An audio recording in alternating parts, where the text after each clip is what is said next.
Pourquoi 93% des gens ne perdent jamais leur gras du ventre? C'est ce qu'on va voir dans cette vidéo avec les 3 raisons majeures qui empêchent une réelle perte de gras et notamment une réelle perte de gras au niveau du ventre. Moi c'est Sacha et voici, je te partage à l'écran ma transformation que j'ai pu faire de 12 semaines cette année qui m'a permis de perdre du gras, sachant que je n'étais pas gros ou en gros surpoids de base, ce qui fait que plus on a un pourcentage de gras assez faible, plus c'est difficile d'aller descendre encore plus et de continuer à perdre du gras.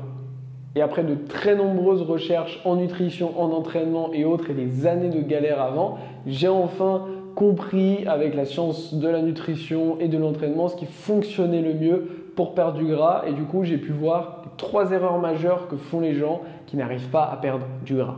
Donc si tu fais partie des personnes qui galèrent à perdre le gras, qui font un petit peu du yo-yo, qui parfois se motivent, se démotivent, etc. et ne comprennent pas pourquoi j'y arrive pas, pourquoi je ne tiens pas, aujourd'hui, je vais t'aider à comprendre ce qui fait que tu n'y arrives pas.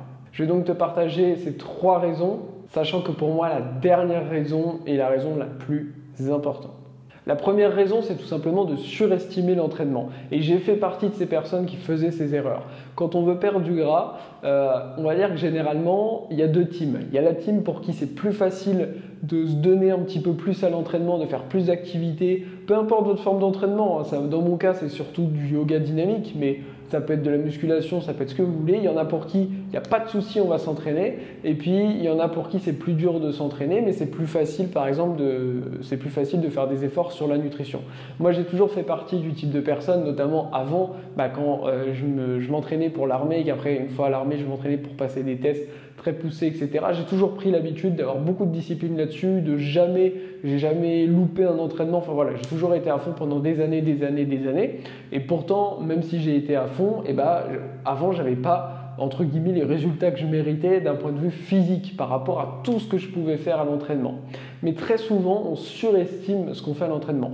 C'est-à-dire qu'aujourd'hui, si par exemple vous dites « Ok, je me lève, je vais aller courir pendant 1 heure comme un malade, je suis complètement KO », vous rentrez chez vous, il suffit que vous mangiez un croissant et demi et ça y est, les calories elles sont parties. Okay, elles sont déjà, tout ce que vous avez brûlé, vous venez de le remanger.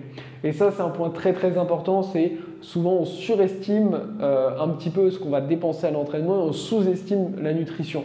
Donc si vous vous entraînez super bien mais qu'à côté vous consommez trop de calories, eh bien en réalité les résultats au niveau de perte de graisse ne vont jamais arriver. Donc ne surestimez pas l'entraînement et ça va avec, ne sous-estimez pas l'alimentation. La deuxième erreur, c'est l'alcool. Alors personnellement, ça fait plusieurs années que je bois très rarement. Je dois boire une bière et un verre de champagne tous les 6 mois à peu près. Enfin voilà, donc je bois très rarement. En fait, le problème avec l'alcool, c'est que c'est extrêmement calorique. Okay, vous connaissez sûrement les différents macros, les glucides, les lipides, les protéines. Eh bien, on pourrait dire qu'il y a un macro supplémentaire. Ce macro-là, c'est l'alcool, ce qui est un petit peu différent. Et le souci avec l'alcool, c'est que déjà, c'est des calories qu'on boit. Donc du coup, c'est beaucoup plus facile entre guillemets de consommer plus de calories. Ça nourrit pas du tout et ça vient directement se stocker au niveau du gras. Donc franchement, si ça fait des années que vous essayez de perdre du gras et vous n'y arrivez pas, essayez de couper l'alcool. Notamment si vous êtes quelqu'un si vous buvez régulièrement, le fait de couper l'alcool, ça va rapidement vous aider et vous allez voir plus de résultats. La troisième raison qui est pour moi la plus importante, c'est le fait de ne pas se fixer d'objectifs datés. Ça, c'est un point qui est très important. Je vois plein de gens dire voilà, je veux perdre du gras cette année, je vais faire ceci, je vais faire cela ou je veux atteindre tel objectif. Et en fait, souvent, on va se laisser aller, on va laisser tomber, on va repousser l'objectif, on va dire je m'y remettrai après, et puis on va craquer, on va dire tant pis, ça sert à quoi? Et en fait, c'est des cercles comme ça qui n'avancent pas. Ce qu'il faut comprendre, c'est que quand je regarde les gens qui atteignent leurs objectifs, c'est des gens qui ont des objectifs datés. Moi, ce qui fait que j'atteins énormément d'objectifs dans plein de domaines de ma vie, c'est pas que je suis un super-héros ou quoi que ce soit, loin de là, je suis comme n'importe qui, mais par contre, je date tout le temps mes objectifs. Parce que sinon, on va nulle part, il n'y a aucune, entre guillemets, pression personnelle par rapport à son objectif.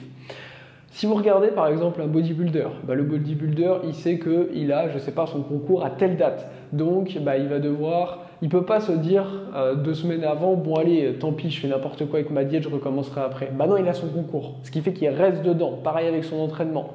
Vous regardez, je sais pas, un mannequin photo, ici il a son shooting à telle date, il n'a pas le choix. Ok, il peut pas dire je le repousse. Non, il a son shooting, il faut qu'il le fasse. Et c'est pour ça que moi, quand j'entraîne des personnes vers leurs objectifs, que ce soit au yoga, c'est pareil. Je fais pareil avec les personnes qui souhaitent progresser au yoga. Et dans la transformation physique, c'est exactement la même chose. Il faut se fixer des objectifs. C'est pour ça que moi, j'aime bien se fixer une date sur 90 jours. Se dire, ok, on a un jour de début, on a un jour de fin. Dans 90 jours, on fait le bilan. Peu importe les résultats, on fera le bilan. Donc, c'est à toi au bout d'un moment de faire le job. Et ça marche vachement bien parce qu'on n'a pas le choix. Et ça peut être se fixer. Alors pour moi, c'est le cas de faire un avant-après. On se prend en photo au début, par exemple, on se prend en photo à la fin. Mais ça peut être autre chose pour vous. Ça peut être, je sais pas, vous avez un mariage, vous avez tel événement, vous partez en vacances, vous dites ok, je vais aller en vacances, je vais aller à la piscine, je vais être bien, je vais avoir perdu mon gras. Il y a une date et la date, c'est un élément clé. Donc fixez-vous un objectif daté. C'est pareil pour tout. Récemment, je me suis remis par exemple à la course à pied et pour moi, c'était impossible de me dire allez, je me mets à la course à pied, zéro motivation. Par contre, me dire ok, dans X mois, il y a un marathon, j'ai envie de m'inscrire. Et à partir de là, ça y est, c'est parti, je vais courir. Et je peux pas me dire oh non, tant pis, je cours pas, je m'y remettrai dans 2 mois. Non, parce que sinon, je vais me ramasser la tête au marathon. Donc voilà, très important de se fixer des objectifs datés, c'est ça qui va vous aider à perdre du gras. Si vous voulez aller plus loin dans votre perte de gras, j'ai fait une vidéo complète, une formation entièrement gratuite sur ma chaîne YouTube. La vidéo, le lien est en premier dans la description. Une vidéo de 40 minutes dans laquelle j'explique tout en détail pour perdre du gras, personnaliser votre transformation et être sûr d'atteindre vos objectifs. Donc je vous invite à aller la voir et je vous dis à très très vite. Namasté.